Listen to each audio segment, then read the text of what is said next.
Questions and fears about a possible Ebola outbreak here in Connecticut lead to new procedures at hospitals across the state. Good afternoon, I'm Jen Bernstein.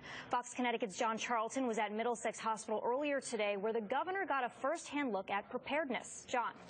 Well, Jen, hospitals have been drilling and training for the worst-case scenario, and it's already pretty bad if a patient comes in with Ebola. So far, Connecticut has been isolated from the problem, but just in case it does happen, hospitals are expected to have the capabilities to isolate the problem.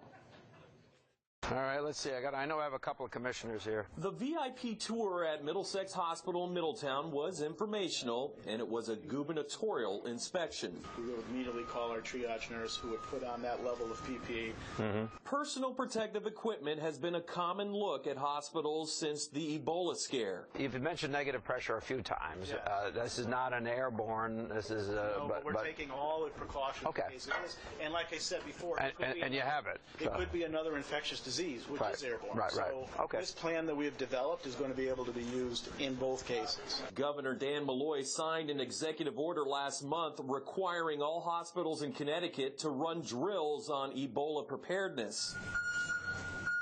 Some have been very elaborate, like this one at Midstate in Meriden. What country did you travel to?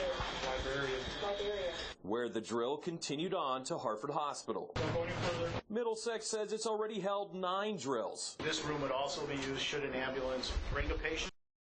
It was the governor's first tour of a hospital's plan for Ebola, which he knows is only a good plan if it contains the virus. I think the presentation itself speaks to the seriousness of a potential outbreak or individual presenting, how serious we are in Connecticut to try to cut it off at that point, that one patient. The Department of Public Health says the system to handle Ebola is a maturing one, but it appears all hospitals are ready. I believe it will be the commitment of every Connecticut hospital is that they will maintain their ability to identify, isolate, and start the immediate care.